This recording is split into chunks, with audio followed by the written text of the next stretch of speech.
سلامونه ملګرو. د 1999 کال د اګست 11 شپه وه. پاریس لکه د تل په شان روښانه و، خو د ښار په یوه ګوښه سیمه کې هر څه په څو شېبو کې د بدلون په حال کې وه. د شپې پر 10 بالا 12 بجو یو تور مرسیډیز بینز د سیند په نامه سیند تر څنګ باندې روان و. د نړۍ تر ټولو مشهوره او ګرانه میرمن پرنسس ډایانا اف ویلز د موټر د شا په سیټ کې ناسته وه. د هغې ملګري ډودي فاید هم ورسره ناست و. مخ ته چلونکی هنري پاول او ساتونکی ټریور ریس جونس ناست وو. دوی ټولو هڅه کوله چې د بې کنټروله پاپاراتزي څخه ځان وژغوري او د ډودي فاید اپارتمان ته ځان ورسوي چې یوازې 100 کیلومتره لیرې وو. خو کله چې موټر روان سو، شاته موټرسایکلونه او نور موټرونه هم ورپسې روان سول. پاپاراتزیو پرلپسې فلشونه بلول او موټر یې تعقیبوي. پاپاراتزي هغو خلکو او خبریالانو ته ویل کیږي چې هر ځای او هر وخت په مشهورو خلکو پسې ګرځي او د هغوی عکسونه اخلي. د تیښتې په بیړه کې هنري پاول د موټر اسکلیټر ونیوی. شاوخوا 23 بالا 12 بجې وې. موټر د پونټي الماتونل ته ورداخل سو. ناڅاپه د چلوونکي کنټرول له لاسه ووتی. موټر لومړی د تونل د دیوال سره وجنګېدی او بیا د 14 میل سره ټکر سو. ټکر دومره سخت و چې هنري پاول او ډودي فاید پر هغه ځای باندې مړه سول. شهزادګۍ ډیانا د موټر په شا کې نیمه پر څوکۍ باندې پرته وه او نیمه پر ځمکه باندې پرته وه. هغه روغتون ته یوړه سول، خو لږ وروسته خبر خپور سو چې شهزادګۍ ډیانا نور په دې نړۍ کې نسته.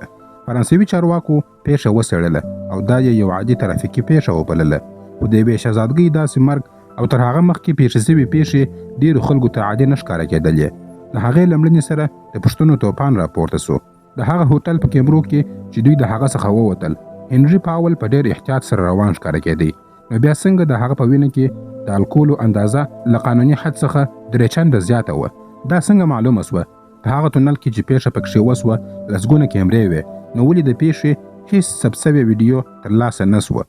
د پیښې وروسته کله چې ډیانا لا ژوندۍ وه، ولې تر روغتونه پورې چې یوازې 6 کیلومتره لیرې وو د رسېدو لپاره یې 45 دقیقې وخت ونیوی؟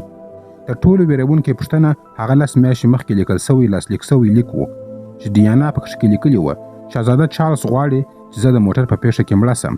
په همدې وخت کې خلکو فکرونه پیل کړل چې آیا دا یوازې یو عادي حادثه وه که کومه خطرناکه دسیسه یا یو چال و. داسې یوه دسیسه چې پکښې کې د هغې پخوانی خاوند چارلز، شاهي کورنۍ او برطانوي استخباراتي ادارې لکه MI6 او MI5 ښکېل وه.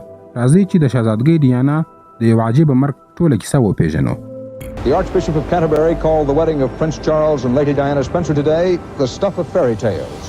Diana has agreed to get a divorce from Prince Charles, the final blow to the illusion of that Cinderella marriage. Diana, Princess of Wales, has been seriously injured in a car accident in Paris. The world is in shock. Diana, Princess of Wales, is dead and Britain is in mourning. Princess Diana expressed fear of British Secret Service operatives working for MI5 and MI6. Was her fear finally and conclusively proven correct? شهزادګۍ ډیانا د 1921 کال د جولای پر 1 نیټه باندې د سنډرینګم اسټیټ په پارک هاوس کې وزیږېدله. د هغې پلار جان سپنسر او مور یې فرانسیس روتبرګ وه. د دوی کورنۍ د برطانیې له تر ټولو پخوانیو او شتمنو اشرافي کورنۍ څخه وه چې ریښې یې تر 15مې پیړۍ پورې رسېدلې او له شاهي کورنۍ سره یې نږدې اړیکې درلودلې. له همدې امله شهزادګۍ ډیانا له ماشومتوب څخه شاهي کورنۍ ته ډېره نږدې وه. خو د شتمنې او مشهورې کورنۍ د ظاهري ځلا تر شا د دوی ژوند له دننه څخه تشت او له درد څخه ډک و. کله چې شهزادګۍ ډیانا یوازې 7 یا 8 کلنه وه، د هغې مور او پلار یو له بل څخه طلاق واخیستی. دا اړیکه په ډېر تریخ حالت کې پای ته ورسېدله. د هغې مور له یوه سړي چې نوم یې پیټر شانډ کېډ و، د هغه سره اړیکه درلودله چې له امله یې د خاوند او میرمن ترمنځ درزونه پیدا سوه او وروسته د ماشومانو د سرپرستۍ لپاره اوږده محکمه وسوله. دا ټول حالات د یوې کوچنۍ نجلۍ پر نازک زړه باندې ژور اغېز وکړي. محکمې د ماشومانو سرپرستي مور ته ور نه کړه او 4 واړه ماشومان یې سارا جین، ډیانا او کشر ورور چارلز له پلار سره پاته سول. ډیانا تل له ځانه سره دا پوښتنه درلودله چې ولې زموږ مور موږ پرېښودلو. هغې بې له موره ماشومتوب تیر کړي او دې تشوالي هغه ټول عمر ځوروله. د هغې د شخصي ژوند اغېزه د هغې پر زده کړو باندې هم واچول سوله. په ښوونځي کې تر ټولو جلا وه. ډېر لږ به یې خبرې کولې او زیات وخت به یې یوازې نورو ماشومانو ته کتله. زده کړې یې چندانې نه خوښېدلې. په 1973 کال کې کله چې هغه د ویسټ هیټ نجونو ښوونځي کې زده کړې پیل کړې 2 ځله په ازموینو کې ناکامه شوله. که څه هم په زده کړو کې کمزورې وه، خو د ښه اخلاق، مرستندوی طبیعت او ټولنیز فعالیت له امله یې ځانګړې جایزه هم ترلاسه کړله. ډیانا په فطرت کې ډېره شرمېدونکې وه، خو چې په مکتب کې وه په ډېرو فعالیتونو کې ډېره ښه ځلېدله. هغې پیانو ډېره ښه غږوله، په لمبو او ټوپ وهلو کې ډېره قوي وه او بیلټ او ټپ نڅا یې هم زده کړې وه، خو د سبق د لوستلو سره یې چندانې دلچسپي نه درلودله. په پای کې چې 14 کلنه شوله، ډیانا له ویسټ هیټ مکتب څخه ووتله او رسمي تعلیم یې همدلته پای ته ورسېدی. د ډیانا کورنۍ له مخکې څخه د شاهي کورنۍ سره اړیکې درلودلې، نو یو د بل کورونو ته به ډېر تلل او تاګ راتګ به یې کوئ. د 1978 کال د نومبر په میاشت کې په یوه میلمستیا کې ډیانا له شهزاده چارلز سره وکتل. هغه وخت ډیانا یوازې 14 کلنه وه او شهزاده چارلز 29 کلن و. په هغه وخت کې چارلز د ډیانا له مشرې خور لیډي سارا سپنسر سره اړیکه درلودله. د ډیانا او چارلز لومړنۍ لیدنه ډېره ساده وه. د یوه ښکار په وخت کې ډیانا د چارلز د ږیرې په اړه باندې یوه ټوکه وکړه او چارلز هغې ته خوش طبیعته، خندونکې او ښکلې وویل. د 1978 کال د نومبر پر 14 باندې ډیانا د چارلز د دیشمې کلیزې میلمستیا ته بیکمګم ماڼۍ ته ولاړه، خو هلته د دواړو ترمنځ کوم خاص سره منځته نه شول. کله چې ډیانا لږ لویه سوه، هغې پرېکړه وکړه چې د خپل شتمن پلار له اصولو څخه ځان خلاص کړي. په 18 کلنۍ کې لندن ته ولاړه او له خپلو ملګرو سره په یو فلاټ کې اوسېدله، د دې لپاره چې پر خپلو پښو باندې ودرېږي. د وړکتون د ښوونکي په توګه سره یې کار وکړي، د ماشومانو ساتنه یې کوله او حتی د خلکو کورونه یې هم پاکوله. هغې غوښتل چې بشپړه خپلواکه واوسېږي، خو د ژوند اصلي بدلون په 1980 کال کې راغلی. په یوه رخصتي میلمستیا کې ډیانا او چارلز بیا سره وکتله. هغه وخت چارلز د خپل اکا لارډ ماونټین د مړینې له امله ډېر خفه و. ډیانا له ډېرې مینې او خواخوږۍ سره ورسره خبرې وکړې چې دا کار د چارلز په زړه باندې ولګېدی. له هغه وروسته دواړه ورو ورو یو بل ته نږدې سول. ښکار، د ماهیانو نیولو او کلیوالو سفرونو ته به یو ځای سره تلل. ډېر ژر دواړه یو پر بل باندې مین سول. ملکه الیزابت دوهمه او خاوند یې شهزاده فلیپ هم ډیانا ډېره خوښه کړې وه. هغه وخت ډیانا یوازې 19 کلنه وه، خو د چارلز لپاره مناسبه بلل کېدله. ځوانه وه، اشرافي کورنۍ یې درلودله، معصومه او احساساتي پلوه آرامه وه. یوازې له 10 ملاقاتونو وروسته د 1981 کال په فبروري کې چارلز هغې ته د واده وړاندیز وکړي. ډیانا په لومړي سر کې وخندل. هغې فکر کوي چې چارلز ټوکې کوي، خو وروسته دواړه په مینه کې سره وتړل سول او بالاخره د 1981 کال جولای پر 29 باندې د دې دواړو واده سره وسو. دا واده ډېر شانداره و او لا هم د هغه پیړۍ مشهوره واده بلل کېدی. په سنت پاول کلیسا کې 3500 میلمانه حاضر وه. میلیونونه خلک پر سړکونو باندې ولاړ وه او شاوخوا 15 میلیونه کسانو دا واده پر تلویزیون باندې په ژوندۍ بڼه سره کتی. کله چې دواړو یو بل سره مچ کړل، خلکو فکر وکړ چې د افسانې کیسه رښتیا سوه. یوه عادي نجلۍ د ویل شهزادګۍ سوه، خو هیڅوک نه پوهېدل چې د دې کیسې تر شا څومره تریخ حقیقت پټ دی. هغه اړیکه چې نړۍ یې کامله بولي، ژر په کښې کې ډېر درزونه پیدا سول. حقیقت دا و چې چارلز له ډېر وخت راهیسې له کامیلا پارک سره اړیکه درلودله. دواړه له پخوا یو بل سره پیژندل او لومړی ځل یې په 1980 کال کې په وینسر کریک پارک کې د پولو په سیالۍ کې سره ولیدله. چارلز په لومړۍ لیدنه کې پر کامیلا باندې مین سوی و. په 1982 کال کې چې چارلز د شاهي دندې لپاره کریبیان ته ولاړی، کامیلا فکر وکړ چې هغه جدي نه دی، نه له انډرو پارکر بول سره یې واده وکړي. کله چې چارلز خبر سو نو زړه یې مات سو. شاهي کورنۍ هم پر چارلز باندې فشار واچوي چې واده وکړي او د شاهي دود له مخې باید له ځوانې، اشرافي او پیغلې نجلۍ سره واده وکړي. نو په یوه معنا چارلز پرېکړه وکړه چې له ډیانا سره واده وکړي. د واده یوه شپه مخکې ډیانا د دې اړیکې په اړه باندې پوه سو. هغې له کامیلا او چارلز څخه ډالۍ او لیکونه ترلاسه کړل. ډیانا سخته ولړزېدله چې هغه سړی چې واده ورسره کوي بلکې بل څوک خوښوي. کله چې پوښتنه وکړه، چارلز وویل زه نه غواړم یوازینۍ شهزاده واوسم چې هیڅ معشوقه ونه لري. دې خبرې ډیانا له دننه څخه ماته کړه او هغه شپه یې ډېر وژړله. خو اوس واده نسو درېدلی. ډیانا دا ژور راز پټ وساتئ. د ماشومتوب په وخت کې یې مور د بلې اړیکې له امله کور پرې ایښی و او هغې له هم له هغه ټپ او زخم څخه ځان نه و ایستلی. اوس بیا ژوند هغې ته هماغه درد ور په برخه کړی و. د چارلز خیانت هغه له دننه څخه ماته کړه. ورځ تر بلې یې یوازیتوب زیاتېدی. له د باندې څخه به یې مسکا کوله خو زړه یې تش او مات و. دیانا ډېره مهربانه وه. هغې به د نورو سره د مرستې له لارې خپل مات زړه رغوي. له ماشومانو، زړو خلکو، ناروغانو او بېوزلو خلکو سره به داسې ګډېده لکه یوه عادي ښځه چې وي، بلکې شهزادګۍ نه وي.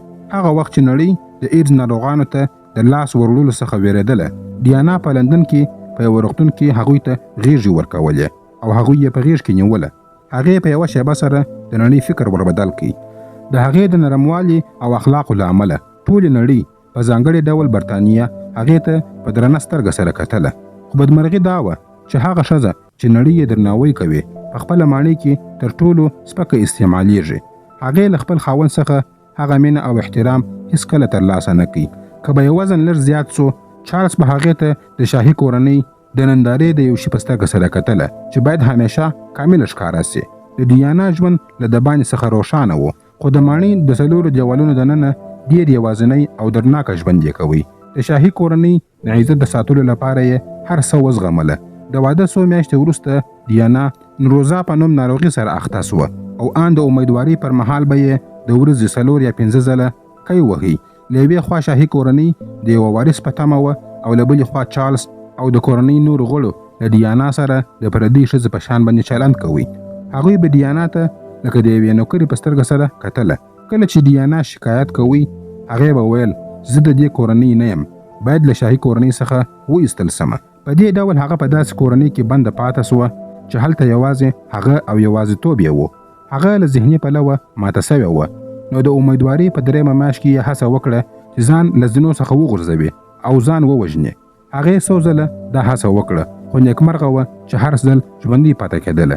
ډیانا د 1982 کال د جون پر 21 باندې شهزاده ویلیام وزېږوي او د 1984 کال د دسمبر په 15 باندې شهزاده هیري وزېږوي. د زامنو له زېږېدو وروسته ډیانا غوښتل هر تړاو مات کړي.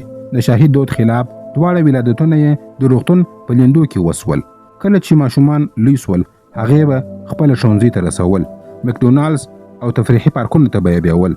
تر ټولو مهمه دا وه چې هغوی به یې د بېکوره کسانو سرپناه ځایونو ته او روغتونونو ته بیول، تر څو هغوی ته ور وښوي چې نړۍ یوازې ماڼۍ او تاجونه نه دي. هغې هڅه کوله چې ویلیام او هیري ته تر خپله وسه پورې عادي ماشومتوب ورکړي، خو د خاوند او میرمنې ترمنځ واټن ورځ تر بلې پورې زیاتېدی. چارلز بیا له کامیلا سره منظمې لیدنې او خبرې کولې. ډیانا په هر څه باندې پوهېدله. ډیانا ډېرې هڅې وکړې چې چارلز ته قناعت ورکړي، خو هغه چمتو نه و چې له کامیلا سره اړیکه پرې کړي.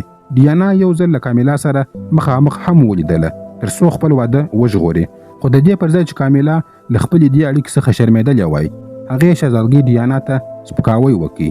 ډیانا پوه سوه چې له 2 ماشومانو سره به هم خپل واده ونه سي ژغورلی. تر 1984 کاله پورې دا واده بشپړ تش سوی و.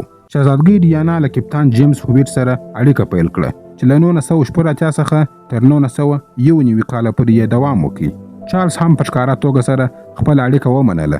په 1989 کال کې د چارلز او کامیلا د ټلیفوني خبرو یو پټ ریکارډ خپور سو چې په کې دواړه په خپلو احساساتو کې ډېر ډوب ښکاره کېدله او نړۍ یې حیرانه کړله. چارلز کامیلا ته وویل چې زه په اونۍ کې 100 ځله تا ته اړتیا لرم، زه بې له تا ساه نه شم اخیستلی. کامیلا په دې خبرو وخندل او بیا هغه څه چې چارلز وویل نړۍ یې ولړزوله. هغه په مسکا سره وویل چې زه غواړم ستا ټیمپون شم او تا ژور احساس کړم. دا داسې یوه کلمه وه چې عادي خلک یې هم په شخصي خبرو کې نه کاروي، خو دا خبره چې له یوه واده سوي شاهي شهزاده چې راتلونکي باچا کېدونکی و واورېدل سوله. نړۍ یې حیرانه کړل. په ټوله نړۍ کې سرټکي جوړ سول او د چارلز او ډیانا ترمنځ د اړیکو پټ حقیقت یې خلکو ته ور معلوم کړي. نړۍ ولیدل چې هر څه لکه څنګه چې ښکاري هغسې نه دي. په 1992 کال کې د انډریو مورټین یو کتاب و چې د هغه نوم هر ټرو سټوري و. هغه خپور سو چې پکې کې ډیانا هر څه نړۍ ته ښکاره کړل. هره پرده پورته سوه او واټن لا هم زیات سو. بالاخره د 1992 کال د دسمبر پر 9 باندې لومړی وزیر جان میجر د عوامو په مجلس کې د دوی د جلا کېدو اعلان وکړي. په 1995 کال کې ډیانا د BBC له لارې یوه مرکه ورکړه او هر څه یې په ډاګه کړل. هغې نه یوازې د چارلز او کامیلا اړیکه رسوا کړه، بلکې پر شاهي کورنۍ یې جدي تورونه ولګول او ویې ویل شاهي کورنۍ هغې ته لیونۍ وایي. دا مرکه دومره زوروره وه چې د بیکنګام د ماڼۍ دیوالونه یې ولړزول او غږونه یې ټولې نړۍ واورېدله. وروسته د 1996 کال د اګست پر 28 باندې چارلز او ډیانا رسمي طلاق واخیستی. ډیانا ته 18 میلیونه پونډه ورکړل سوله او هغه په کینسنګټن ماڼۍ کې اپارتمان ترلاسه کړ او هغه څخه د شاهي کورنۍ لقب واخیستل سو، خو د ویلز د شهزادګۍ لقب یې له ځانه سره وساتي. له طلاق څخه وروسته ډیانا بشپړه بدله سوله. هغې نه غوښتل نور د ماڼۍ شهزادګۍ په څېر باندې ژوند وکړي، بلکې د عادي ښځې ژوند یې پیل کړي. په دې موده کې هغې له یو مصري شتمن محمد الفاید زوی ډوډي الفاید سره ولیدل چې د فلم جوړونکی و. د دواړو یو له بل سره مینه پیل سوه. د سمندر پر غاړه لامبو او د کښتۍ پر سر ماښام ډوډۍ خوړلو سره د دوی نږدېوالی زیات سو. پاپاراتزیانو هره لحظه تعقیبول او یو عکس یې خپور سو چې په کښې دواړو یو بل سره ښکل کړي وه او دې عکس نړۍ ولړزوله. هغه مسکۍ خوشحاله او ارامه ښکاره کېدله. هغه مسکا یې بیرته پیدا کړې وه چې کلونه ورکه سوې وه. خو شاهي کورنۍ له دې اړیکې څخه خوشحاله نه وه. د 1919 کال د اګست پر 10 باندې ډیانا او ډوډي الفاید د پاریس په ریټس هوټل کې ماښام تیر کړي چې د ډوډي د پلار هوټل و. پلان دا و چې له ماښام وروسته به دواړه د ډوډي اپارتمان ته ولاړ سي چې یوازې 1.5 کیلومتر لیرې و. خو د هوټل مخې ته پاپاراتزیان ډېر راټول سوي وه. لسګونه موټرسایکلونه، د کیمرو پرلپسې فلشونه او شورماشور هر ځای و. ډیانا په تیرو 14 کلونو کې له دې تعقیب سره عادت سوې وه، خو هغه شپه ډېره ستړې سوې وه. حتی د ماښام پر مهال یې هم عکاسان هوټل ته ننوتلي وه. ډوډي ډېر غوسه سوی و. دوی غوښتل له عکاسانو څخه ځان خلاص کړي، نو پلان جوړ سو چې یو موټر به له مخکې څخه ووځي تر څو پاپاراتزیان وغولوي او اصلي موټر به له شاله طرف څخه ووځي. همداسې وسول. لومړی یو رینج روور موټر له مخې څخه ووتی او کله چې پاپاراتزي ورپسې ولاړل، ډیانا او ډوډي په تور مرسیډیز کې له شا څخه ووتل. موټر هنري پاول چلوي او ساتونکی ټریور ریس جونز هم ورسره و. موټر د سین په نامه د یوه سیند پر غاړه باندې په چټکۍ سره روان سو. سره له دې چې ځینې پاپاراتزیان خبر سول او شاوخوا 7 یا 8 موټرسایکلونو او 2 موټرونو د هغوی تعقیب ته دوام ورکړي. کله چې هنري پاول دا ولیدل نو د موټر رفتار نور هم زیات کړي. د شپې پر 2 بالا 12 بجو کله چې موټر د پونټ د الما تونل ته ورننوتی، ناڅاپه یې کنټرول له لاسه ووتی. موټر لومړی د رسته دیوال سره ولګېدی، بیا چپه سو او د تونل له 14 میل سره په زور سره وجنګېدی. ټکر دومره سخت و چې هنري پاول او ډوډي الفاید پر هغه ځای باندې مړه سول. 100 متره لیرې ساتونکي سخت ټپي پروت و، خو تر ټولو دردونکې صحنه د موټر دننه وه. شهزادګۍ ډیانا د شا په څوکۍ کې پرته وه، نیمه پر څوکۍ باندې وه او نیمه پر ځمکه باندې. بدن یې سخت سره پیچل سوی و، ساه یې ډېره ورو وه او سترګې یې نږدې تړلې وې. په داسې حال کې چې هغه په دې حالت کې وه، پاپاراتزي چې ورپسې راورسېدله د مرستې پر ځای یې له هغوی څخه عکسونه اخیستله او د کیمرو فلشونه هر لور ته ځلېدله او انسانیت شرمېدلی و. بالاخره د پیرس څخه شاوخوا 15 دقیقې وروسته پر 10 کم 1 بجه امبولانس د پیرس ځای ته ورسېدی. هلته یې شاوخوا 100 وخته درملنې هڅه وکړه، خو کله چې حالت سم نه سو هغوی روغتون ته یوړل سوله.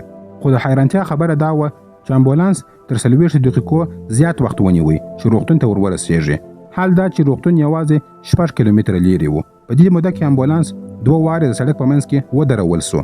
په دې ډول د پیرس څخه شاوخوا 15 دقیقې وروسته شهزادګۍ ډیانا و بیړنۍ څانګې ته داخله سوله، خو تر هغه وخته پورې ډېر ناوخته سوی و. ډاکټرانو د لږ وخت لپاره د درملنې هڅه وکړه، خو د زیاتو وینو بهېدو له امله ټولې هڅې بې ګټې سوي وې. د سهار په دقیق ډول 4 بجې ډاکټرانو لاس پورته کړي او شهزادګۍ ډیانا یې مړه اعلان کړه. له ټولو کسانو څخه یوازې ساتونکی ټریور ریس ژوندی پاتې سوی و. کله چې د شهزادګۍ ډیانا د مړینې خبر ټوله نړۍ ته خپور سو، ټوله برتانیا داسې سوله لکه وچې درېږي. خلک سهار د رادیو او تلویزیون مخې ته جام ولاړ وه. هیڅ چا باور نه کوي چې د خلکو شهزادګۍ نور په دې نړۍ کې نسته. خلکو دومره مینه ورسره درلودله چې د 1919 کال د ډسمبر پر 6 باندې کله چې یې جنازه په لندن کې ترسره سوه، شاوخوا 2.5 میلیارده کسانو په تلویزیون دا جنازه په ژوندۍ بڼه سره کتله. دا په خپله یو ستر ریکارډ و. سربیره پر دې د هغې په درناوي کې له 10 څخه تر 15 ټنه پورې ګلان او شاوخوا 6 میلیونه ګلان راټول سوي وه. هغه شهزادګۍ چې د خلکو منځ ته تلله او د هغوی درد یې احساسوي، د مړینې په وخت کې د هر چا په سترګو کې اوښکې ولاړې وې، ځکه چې پیښه د فرانسې په خاوره کې سوې وه. فرانسوي چارواکو د موټر د ټکر پلټنه وکړه. له 1999 څخه تر 1999 پورې دا پلټنه 2 کال روانه وه او د 1999 کال د دسمبر په میاشت کې راپور خپور سو. د راپور له مخې چلوونکي هنري پاول هغه شپه ډېر نشه و او د هغه په وینه کې د الکول کچه 1.04 ګرامه پر لیټر باندې وه چې دا د فرانسې له قانوني حد څخه 0.5 ګرامه پر لیټر باندې وو ډېر زیات وو، بلکې د هغه په وینه کې 3.5 ګرامه الکوهول یاد سوي وو. سربیره پر دې د هغه په بدن کې د خپګان ضد درمل هم موجود وو. د پیښې پر وخت د هغه د رفتار حد یوازې 50 کیلومتره په ساعت کې وو. د راپور له مخې په موټر کې هیڅ تخنیکي ستونزه نه وه. له همدې امله دا یوه عادي ترافیکي پیښه وبلل سوله او قضیه یې وتړل سوه. خو عام خلکو دا پایله ونه منله. ډېر کسان باور کولو ته تیار نه وه چې د شهزادګۍ ډیانا مړینه دې په دومره عادي پیښه کې سوې وي. موضوع هغه وخت پر بله خوا باندې واوښتله چې د ډودي فاید پلار میلیاردر محمد الفاید د پرنس فلیپ او شاهي کورنۍ پر ضد باندې یو تور ولګوي. هغه ادعا وکړه چې MI6 د هغوی په امر باندې ډیانا او ډودي ووژله ځکه ډیانا امیدواره وه او د یو مسلمان ماشوم د زیږېدو لپاره په تمه وه. دغه ادعاو شکونه نور هم زیات کړل او ډېرې نظریې راپورته سولې. یوه نظریه دا وه چې چلوونکی په خپله د MI6 پټ ایجنټ و. بله نظریه د سپین فلش و چې یو چا د ځانګړې رڼا په وسیله سره موټر چلوونکی ړوند کړی و. پیښه د پونت الما په تونل کې سوې وه چیرته چې ډېرې CCTV کیمرې نصب سوي وې، خو ویل کېږي چې د دې پیښې هیڅ ویډیو نه ده ثبت سوې. د هغوی په وینا سره په دې شپه باندې ټولې کیمرې د ترمیم لپاره بندي سوي وې. دې خبرې هم د خلکو شکونه زیات کړل. خلکو دا هم وویل چې امبولانس کستن ناوخته ورسېدی او همدارنګه تورونه ولګول سول چې د ډیانا جسد ژر مومیایي سو تر څو د امیدواري ازموینه ونه سي. د دغو ټولو نظریو تر شا هغه لیک هم یاد سو چې ډیانا تر مړینې 10 میاشتې مخکې لیکلی و چې پکښې یې لیکلي وه چې چارلز غواړي هغه د موټر په پیښه کې مړه کړي تر څو بیا واده ونه کړي. په 2015 کال کې پرنس چارلز له خپلې پخوانۍ ملګرې کامیلا پارکر سره واده وکړي. د دغو شورماشور له امله په 2004 کال کې د اپریشن پیج په نوم ستره پلټنه پیل سوه. په دې پلټنه کې 115 نظریې وڅېړل سولې، زرګونه اسناد وکتل سول او سلګونه شاهدان وپوښتل سول. په پای کې 832 ورکې یو راپور خپور سو چې پکښې کې وویل سول چې دا یو اصلي پیښه وه او هیڅ یوه دسیسه یا پلان نه و او نه هم په دې پیښه کې د شاهي کورنۍ یا MI6 یو لاس و. وروسته قانوني پلټنه هم وسوه چې له 2007 څخه تر 2008 کاله پورې روانه وه. بالاخره د 2008 کال د اپریل پر 9 باندې منصفي پلاوي پریکړه وکړه چې دا غیر قانوني وژنه وه چې د هنري پاول د نشې په حالت کې د موټر چلولو او د پاپاراتزیو د تعقیب له امله رامنځته سوې وه. د پیښې هیڅ ثبوت پیدا نه سو. د امیدواري ادعاوې د فرانسوي او برتانوي طب عدلیې راپورونو لخوا څخه رد سوي وې.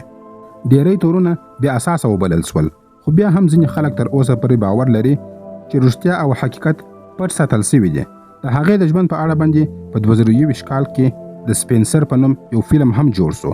همدارنګه د هغې پر ژوند باندې د کراون په نوم باندې یو سریال هم جوړ سو. هغه ښځه چې غوښتل یې د خپل هویت پر بنسټ باندې ژوند وکړي او د خلکو ترمنځ پاته سي، لا هم د خلکو په زړونو کې د خلکو د شهزادګۍ په نوم سره ژوند کوي. ملګرو، دا کیسه د شهزادګۍ ډیانا د ژوند په اړه باندې وه. دا دې وکړي چې ویډیو مو خوښه سوې وي.